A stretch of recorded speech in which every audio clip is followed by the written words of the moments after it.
Hello viewers, welcome to my channel IIT Olympiads and AP Physics with Ambarish. So today I have brought a very nice problem for all of you. Somebody had requested me to do a video on this one. So I liked this problem, so here I am with this problem. So in the shown circuit, the average electric force between the plates of the capacitor C1 is exactly equal to the average magnetic force between the circular rings. Actually, this problem is from INPHO 2008, and I have modified the language a little bit to get it in a single slide. But in essence, I'll just explain the question to you. I've maintained the essence of the problem. Language I've changed for easy understanding and just getting on this page itself. Okay, so what is happening, we have an AC source over here, and this AC source, it's supplying power, and here also it is sending some current in this line also, and it's going like this, see, you can see it is connected like this, and there this is a ring, so current is going in through this ring and then it's going through this capacitor, and similarly here also the current is passing through this capacitor C1. Okay, so what is given is that average electric force between the plates of the capacitor C1. So there will be some attractive force between these, and then is exactly equal to the magnetic force between the circular rings. Okay, ignore the effect of gravity, wire resistance and inductance. So part A is derive an expression for velocity of light in terms of given parameters as shown in the figure. So these are the given parameters. The EMF is given, then C2 is given, then this ring radius B is given, this distance h between the two rings is given, then the plate radius, this plate radius of the capacitor A is given, and the capacitance of this C1 is given, and the separation between the plates is S. These things are given. Okay, so we have to find this velocity of light in terms of given parameters. And what else? Estimate the speed of light given that A is equal to 0.1 meter. Okay, this is 0.1 meter, C2 is 632 microfarad, this one is 632 microfarad, and S is 0.005 meter, this is given point, and all these things are given. And also it is given that H is much less than B here, this H is much less than B, and S is much less than A. And for finding the magnetic force, the rings can be treated like long wires, since this radius is very large, and so for finding the force, it is given that we can treat the rings like a long wire. If you want, you can give it a try yourself, and then you can have a look at my analysis. I'll get into the analysis right away. Okay, so first of all, you see this is like a parallel circuit. Okay, so this is one part, and the other one is the current is going like this, and going like this, and then going like this, and then again getting back into the green ring, and then through this capacitor it is back to the source. So it's a parallel circuit, and we know that force between the plates of parallel plate capacitor is given as q square by 2a epsilon naught, and q can be written as CV, where V is the voltage, instantaneous voltage, and so this is C square E square by 2a epsilon naught. I multiply it by D and divide by D. If D is the separation between the plates, then epsilon naught A by D, this becomes the capacitance. So then this simplifies to simply, if you see, there is C square, and then epsilon naught A by D will give you another C, and then the force between the plates becomes C E square by 2D. Okay, here C is the capacitance, E is the voltage across the capacitor, and D is the plate separation. Okay, so now I use this equation, this is generally true for any capacitor, so I use this for capacitor C1. So I put the value, and this becomes, then instead of C we write C1, then plate separation is S, so instead of D I write S, and then this becomes E naught square cos square of 2 pi ft. Okay, instantaneous voltage. So what's the average value of this? So you know that average value of cos theta is nothing but sin theta, right? So sorry, average value of cos square theta is 1 by 2. So instead of this, you put the put half, and this becomes the average force between the plates. Okay, so because average value of cos square theta is 1 by 2. Okay, and it can be readily seen that C1 and C2 are in parallel, as I told you.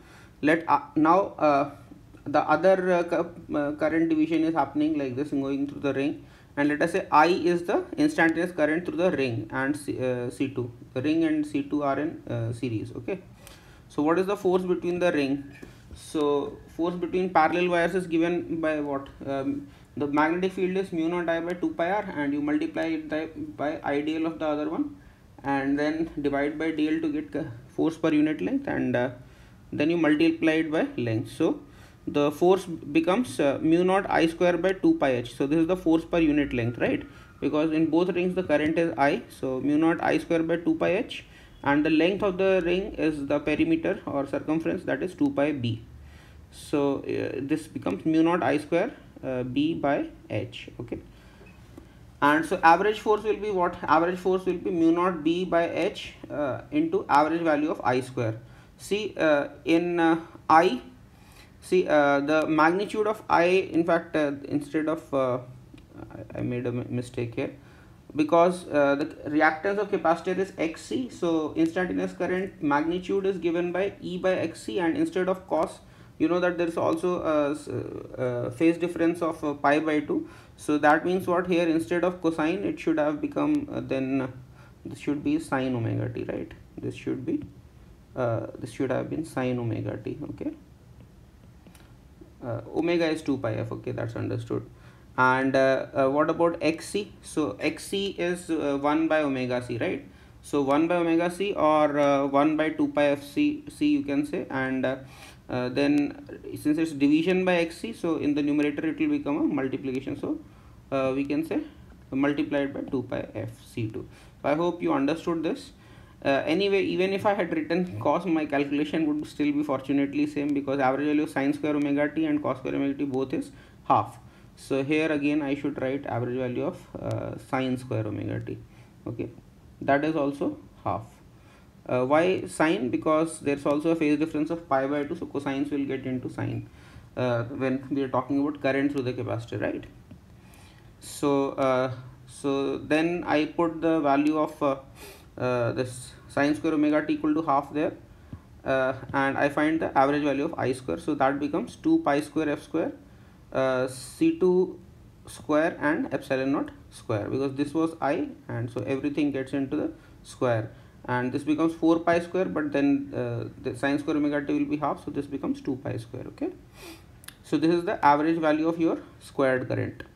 Okay, and I need average force. For average force I require the average value of squared current, so I just put in this average value of squared current over there, and this is the average force between the rings then. Okay, now in equation 6 we have average force between the ring, and equation number 2 we have average force between the capacitor plates, and in the question it says that both are equal. Okay, so it says that electric force, oops, just a sec, so electric force between the, oops, just a sec, I need to change this. Okay, electric force between the plates of capacitor C1 is exactly equal to the average magnetic force between the circular rings. So now I have found the capacitor force and I have found the ring force here, and now I equate the two and see what happens. So if you equate these two, you get an equation in mu naught. So you just rearrange this equation and you can solve for mu naught. This is what you get for mu naught. Now what is the velocity of light? So velocity of light is 1 upon under root of mu naught into epsilon naught. So mu naught I found, and if I can somehow find epsilon naught also in terms of given parameter, then I have the velocity of light in my hand. Okay, so capacitance C1 is given as what? Capacitance, you know, that is epsilon naught A by D. So the area of C1 is pi A square and distance plate separation is S. So C1 is epsilon naught pi A square by S. So epsilon naught we can get by rearranging this. So that is C1 into S upon pi A square. So that's your epsilon naught. And now you just have epsilon naught mu naught. So you can immediately find out the velocity of light. So if you do that, this is what you get for the answer for velocity of light. Okay. So this is our final expression for velocity of light. Once we have this expression, now it's just a matter of evaluation in part B. So we put the given values. So A is 0.1 meter, 1 nanofarad at C1 and C2 and F. All these value when you substitute, you get the velocity of light as 2.986 into 10 to the power 8 meter per second. So that's pretty accurate, and I believe this might be have been one of the methods of estimating velocity of light actually done in some lab. And I really loved this question because for me it was like kind of very innovative idea for finding velocity of light. So I hope you enjoyed my analysis of this problem, and if you did enjoy my analysis, please do give a thumbs up to my video, and share my video as much as possible with your friends through various WhatsApp groups, Telegram groups, or whatever academic media you used. My subscriber count increase has to grow, okay, and I really need your support for that. And most importantly, if you have not already subscribed to my channel, please do subscribe to my channel. Thanks a lot for watching this video. Please do keep coming back for more awesome stuff. I'll see you in the next video.